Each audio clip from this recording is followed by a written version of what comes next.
Bonjour, bonsoir, je suis content de vous retrouver. On va parler aujourd'hui de respiration. Vous le savez, c'est un sujet qui me tient beaucoup à cœur et on a l'immense privilège d'être accompagné par Madame Bernadette de Gasquet. Bonsoir Bernadette, vous allez bien? Bonsoir.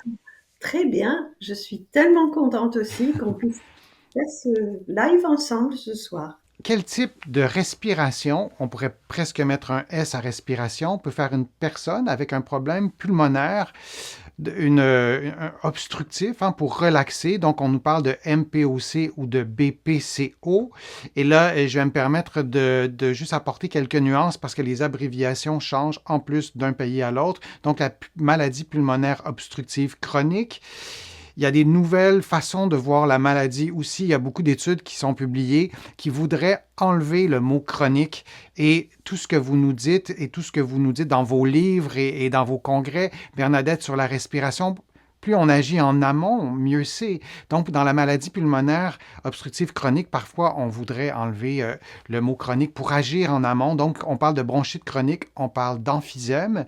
Et si je vous montre en image agrandi comme ça les abréviations, donc ici au Québec, on parle de MP OC, de BPCO en France et en anglais de COPD. Donc, c'est un peu compliqué de s'y retrouver. On dirait qu'ils ont fait exprès pour pas qu'on s'y retrouve. Et si vous avez de l'emphysème, ben, vous voyez, je vais dire ça comme ça, l'explosion en quelque sorte de certaines alvéoles. Et si on a une bronchite chronique, ben, on voit qu'il y a du mucus, on voit qu'il y a de l'inflammation. L'emphysème, ça ressemble à peu près à ça, comparativement à un poumon sain. Et la bronchite chronique, ben, on aura de l'obstruction, on aura du mucus dans les sécrétions. On pourrait parler beaucoup plus longtemps de ce que c'est une maladie pulmonaire obstructive chronique, mais c'est une maladie qui est vraiment très, très fréquente. Donc, est-ce qu'il y a des conseils qu'on peut donner aux personnes, un truc ou deux, à des personnes qui ont une maladie pulmonaire obstructive chronique en sachant qu'il y a énormément de portraits cliniques, que chaque cas est différent? C'est un petit peu ce que j'ai évoqué à propos de la mucoviscidose. Euh, le problème, il faut qu'ils arrivent à vider, et c'est ça qui est difficile. Et Mhm. comme ils stressent, ils vont vider en mettant de la pression partout. C'est un petit peu comme, c'est très, pour moi, tout est corrélé donc avec le périnée. Euh, Quand on a une urgence, enfin, on a envie de faire pipi très, très, très, très urgent, on contracte tout. Et du coup, on met encore plus de pression sur la vessie. Et c'est un peu ça, c'est-à-dire que pour vider, ils vont mettre trop de pression. Donc, si j'avais Hmm. un conseil, c'est d'essayer de faire très doucement, très doux, une lente expiration et de se donner par ce qu'on appelle les purges, soit se, essayer de, voilà, j'essaie de pousser l'air d'un côté, de l'autre, enfin, mais gentiment, enfin, parce que plus il y aura de stress et plus tout se passe mais en fait. Donc ça Mhm. sort plus, voilà. Et dans un contexte de maladie pulmonaire obstructive ou même en général, est-ce que parce que vous parliez du périnée, évidemment, c'est un de vos champs d'expertise, est-ce que la position, qu'on soit assis, qu'on soit debout, qu'on soit allongé, la position des jambes, est-ce que ça a une certaine influence pour quelqu'un qui a des difficultés respiratoires, notamment dans un contexte de maladie pulmonaire obstructive, ou est-ce que vous auriez un conseil à donner ou c'est pas nécessairement un enjeu pour ce qui est de la position?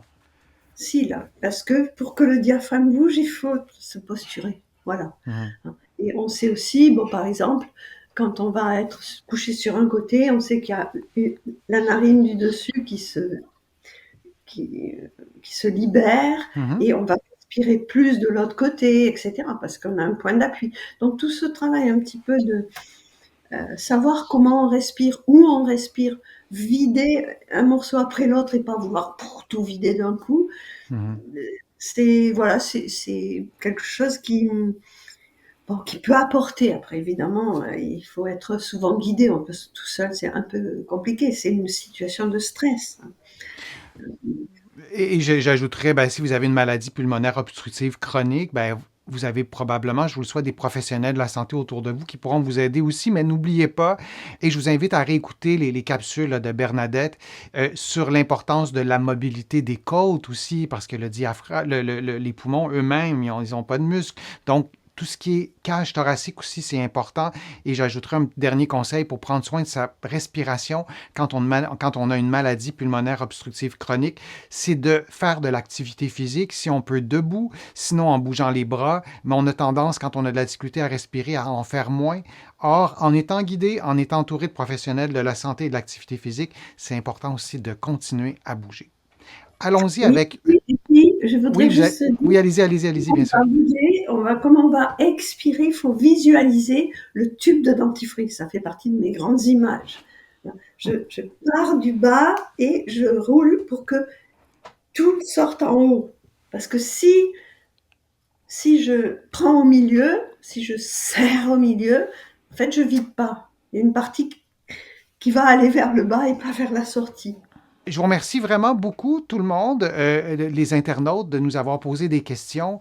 Je vous remercie d'avoir été attentive, que vous avez participé de façon si active à ces contenus. Et surtout, merci Bernadette de votre immense générosité, de votre expertise, de votre talent de vulgarisatrice. On a retenu des exercices, des conseils. Ça va être utile. Vous pouvez réécouter tout ça en rediffusion. Je veux vraiment glisser un mot, et plus qu'un mot, sur votre congrès sur la respiration. C'est quand, qui sera là, comment c'est organisé, qui est invité? C'est pour le grand public, si j'ai bien compris. C'est pour tout le monde, en fait, parce qu'effectivement, la respiration concerne tout le monde. Et j'ai pas voulu faire un congrès médical, technique, mais justement balayer, puisque dans le sport, dans le chant, dans le théâtre, quand on joue d'un instrument, la respiration est partout, hein, et parfois de façon pathologique, mais aussi dans des choses de bonheur, de chant, de joie, Mhm. etc. Et, euh, et donc ce congrès a lieu à Paris fin novembre, 29 et 30. Il est à Paris, mais il est aussi en Zoom pour que justement les gens peut-être qui sont loin, peut-être qui sont au Québec, et j'ai beaucoup d'amis au Québec, Mhm. puissent éventuellement se joindre. Je pense que c'est vraiment une chance de pouvoir assister à cet événement qui touche à tous les volets de la respiration. Moi, juste à lire le programme, à voir que Mathieu Ricard est là, qu'on va parler d'orthophonie, mais on va parler aussi d'éléments qui sont plus médicaux, qui sont plus liés à la rééducation. Et donc, inscrivez-vous. Si vous m'écoutez dire ça, et la date du congrès qui est le 29 et le 30 novembre, vous me corrigez Bernadette si je me trompe, si vous m'écoutez dire ça et la date, elle est passée, allez sur le site de Bernadette. Il y aura peut-être des façons aussi de suivre des choses en rattrapage. Donc, merci beaucoup, Bernadette. Je vais présenter, si vous permettez, vos livres. J'en présente 3. Encore une fois, il y en a vraiment beaucoup plus. Bien-être et maternité. Il y a aussi La puissance insoupçonnée du gainage avec Teddy Riner et aussi le classique, et il y en a d'autres aussi, Abdominaux, arrêtez le massacre. Je vous laisse le mot de la fin, la respiration, un message clé qu'on peut retenir sur la respiration, Bernadette. Eh bien, je souhaite à tout le monde de bien respirer. Oui, et de prendre, de J'espère prendre, pouvoir inspirer. tout à fait. Ben, merci beaucoup, Bernadette. Merci à vous tous et à vous toutes. Vous pourrez réécouter tout ça en rediffusion. Je vais republier les segments. Continuez à nous poser des questions aussi. Je vais les relayer, les questions, et on pourra peut-être y répondre aussi dans un autre direct. Merci, Bernadette. Je vous souhaite à tous et à toutes bonne soirée, bonne fin de journée. Au revoir.